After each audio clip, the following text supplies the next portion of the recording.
दोस्तों सुजलॉन एनर्जी की बात तो क्वार्टर थ्री के रिजल्ट की डेट हमारे सामने आ चुकी है। अब रिजल्ट की क्या संभावना रह सकती है, रिजल्ट कैसा रह सकता है, उसको समझने की कोशिश करेंगे इस वीडियो के माध्यम से। सबसे जो बड़ी बात है कि पिछले कुछ दिनों से स्टॉक कंसोलिडेट हो रहा है। क्या आने वाले इसमें एक बड़ी तेजी के लिए स्टॉक तैयार हो रहा है? क्या इस रिजल्ट के बाद इसको एक फ्रेश ट्रिगर मिल सकता है? समझने की कोशिश करेंगे।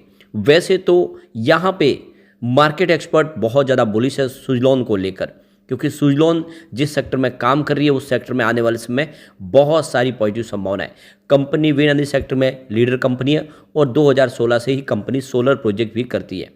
तो क्या आने वाले समय सुजलॉन कमाल कर सकता है? वैसे तो यहाँ पे म्यूचुअल फंड ने काफ़ी बड़ी अपनी होल्डिंग ट्रिम कर ली है, बड़े म्यूचुअल फंड यहाँ से प्रॉफिट बुक कर चुके हैं, लेकिन एफआई बहुत ज़बरदस्त जम के खरीदारी करे।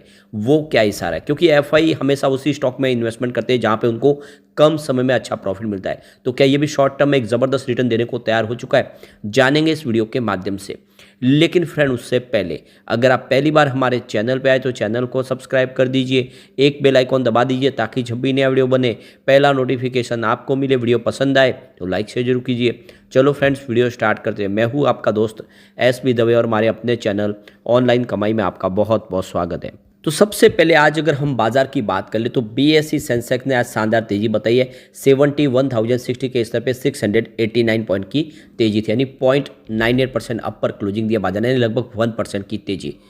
तो कल बहुत बारीक गिरावट हुई और आज उसमें अच्छी खासी फिर रिकवरी हुई। वैसे तो आज भी गिरावट के साथ शुरुआत हुई बाजार की, लगभग 200 पॉइंट की गिरावट के साथ बाजार ने शुरुआत की, लेकिन उसके बाद में काफ़ी अच्छी तेजी का वातावरण बना और इंट्राडे में देख सकते हो कि जो लो है वो 70,000 का था। उस हिसाब से देखें तो जो तेजी बनी है वो कम से कम 1000 पॉइंट की है, क्योंकि 70,000 से फिर से सेंसेक्स 71,000 के स्तर पे आया और इसने जो काफ़ी बड़ी जो गिरावट कल हुई थी, लोगों को नुकसान हो तो उसकी सारी भरपाई कर ली है और जो स्टॉक कल सारे गिरे थे वो रिकवर हुए। काफ़ी शानदार एक संभावना पॉजिटिव बनी है बाजार के लिए, लेकिन अभी भी एफआई का साथ बाजार को नहीं मिल रहा है। एफआई बाजार में लगातार बिकवाली कर रहे हैं।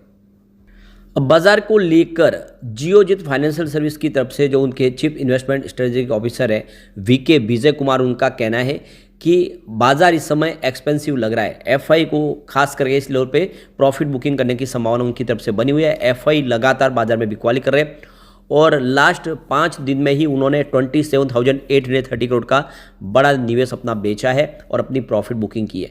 तो ये आगे भी थोड़ी सी हर तेजी के ऊपर आपको एफआई की तरफ से बिकवाली दिखाई देगी।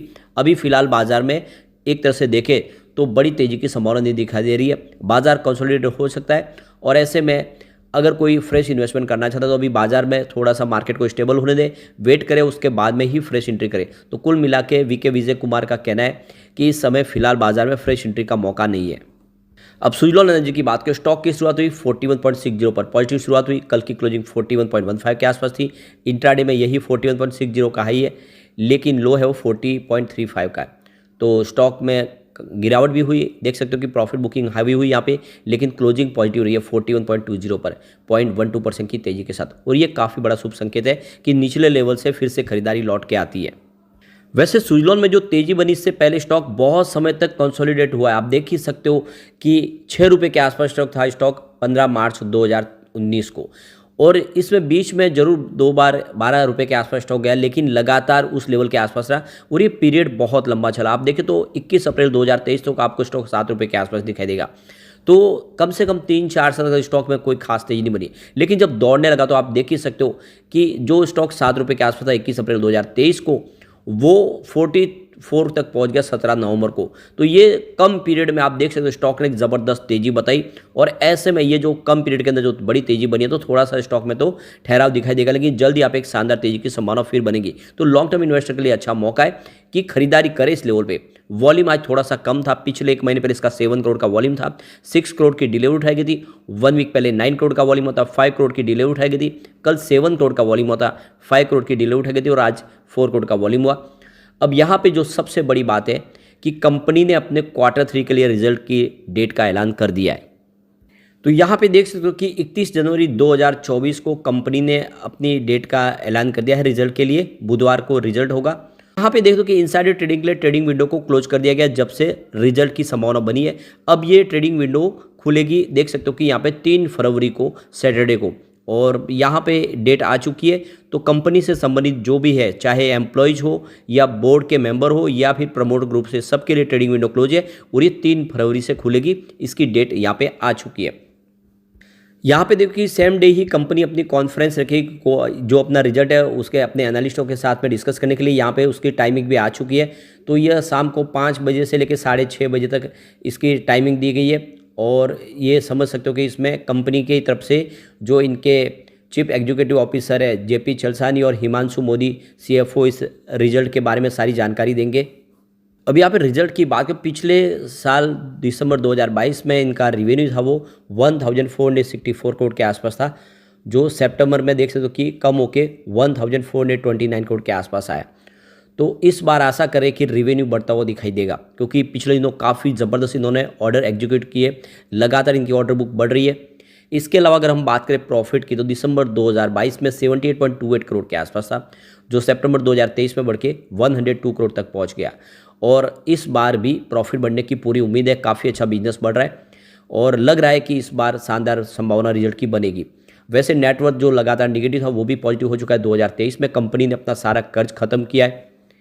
अब यहाँ पे सुजलॉन एनर्जी को लेकर यहाँ पे देख सकते हो कि वेंचुरा सिक्योरिटीज़ की तरफ से विनीत बोलांजीकर का कहना है कि सरकार ने जो इस समय जो सूर्योदय योजना लॉन्च की है जो सोलर रूफटॉप के लिए, उसका फ़ायदा टाटा पावर, सुजलॉन एनर्जी और आइनॉक्स विंड जैसे स्टॉक को हो सकता है।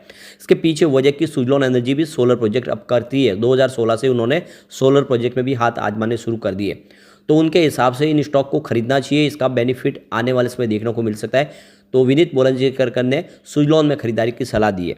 साथ में उनका हिसाब से टाटा पावर में भी निवेश करना चाहिए और आइनॉक्स विंड, ये तीनों को बेनिफिट मिल सकता है। दूसरी तरफ अगर आप देखें तो सुजलॉन एनर्जी के जो अभी इस बार हमारे सामने दिसंबर के जो आंकड़े निकल कर आए उसमें देखें तो इस बार म्यूचुअल फंड एग्जिट हुए। म्यूचुअल फंड ने अपनी होल्डिंग काफ़ी ट्रिम की है और उन्होंने यहाँ पे अपना प्रॉफिट बुक किया। स्पेशली देखें तो बंधन कोर इक्विटी जिनकी होल्डिंग काफ़ी बड़ी थी, उन्होंने यहाँ पे अपनी प्रॉफिट बुकिंग की है। इसके अलावा बैंक ऑफ बड़ौदा ने भी अपनी प्रॉफिट बुकिंग की है। लेकिन यहाँ पे जो सबसे बड़ी बात है, अगर हम इसके शेयर होल्डिंग पैटर्न में आप देखें अच्छे से, तो जो सबसे शानदार खरीदारी की है वो है FI ने। जून में मात्र 7.79% की होल्डिंग थी, जो दिसंबर आते आते 17.83% तक पहुंच गई। जबरदस्त इन्वेस्टमेंट किया है, लगभग 10% की होल्डिंग बढ़ा दी है पिछले 6 महीनों में FI ने। जबकि बाजार में FI लगातार अपनी बिकवाली करे, अपनी प्रॉफिट बुकिंग करे, उसके बावजूद भी सुजलॉन में जिस तरह से वो खरीदारी करे, यह एक बहुत बड़ा पॉजिटिव ट्रिगर साबित हो सकता है सुजलॉन के लिए। सुजलॉन आने वाले समय कुछ बड़ा कमाल कर सकता है। FI को इस स्टॉक में बड़ा एक पोटेंशियल लग रहा है। वैसे DI ने होल्डिंग अपनी बढ़ाई थी लेकिन फिर से ट्रिम की है। जून में 5.90% की होल्डिंग थी, सितंबर ये 9.81 में फिलहाल 6.16% की होल्डिंग है। तो जून के मुकाबले अभी भी DI की होल्डिंग बढ़ी हुई है, ये बात अलग है। सितंबर के मुकाबले थोड़ी सी कम जरूर हुई है।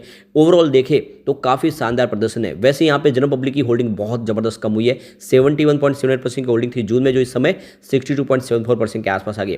तो जो जनरल पब्लिक के सारे शेयर थे वो इस समय देख सकते हो कि FI के पास आपको जाते हुए दिखाई देंगे और ये बहुत बड़ा पॉजिटिव ट्रिगर है जो इशारा करे कि आने वाले में सुजलॉन कमाल कर सकता है। तो लॉन्ग टर्म का नजरिया लेकर सुजलॉन में आपको निवेश कर लेना चाहिए। अब एक बार इसके पिवट लेवल को चेक कर लेते हैं। तो यहाँ से अगर गिरावट होती है तो 39 का पहला सपोर्ट है, ये टूटा तो 38 तक स्टॉक जाएगा। गिरावट और जारी रही तो 37 तक जाने की संभावना है। पॉजिटिव माहौल बना तो 42 का फर्स्ट रेजिस्टेंस है, इसको पार कर लिया तो स्टॉक आपको 44 तक जाता हुआ दिखाई देगा। और एक बार इसको पार कर लिया तो 45 तक जा सकते हैं, जो पुरानी हाई है उसको पार करेगा। और एक बार इसने 50 को क्रॉस किया तो फिर ये 100 भी इसके लिए दूर नहीं है, ये 100 को क्रॉस कर सकता है। तो दाव आपको लॉन्ग टर्म का नजरिया लेके ही लगाना चाहिए। लेकिन फ्रेंड, कोई भी इन्वेस्टमेंट करने से पहले अपने फाइनेंशियल एडवाइजर से बारे में ले ले या अपना खुद का रिसर्च करें, क्योंकि मैंने वीडियो आपके एजुकेशनल पर्पज के लिए ही बनाया। वीडियो पसंद आए तो लाइक शेयर जरूर कीजिए और चैनल को सब्सक्राइब कर दीजिए। Thank you friend.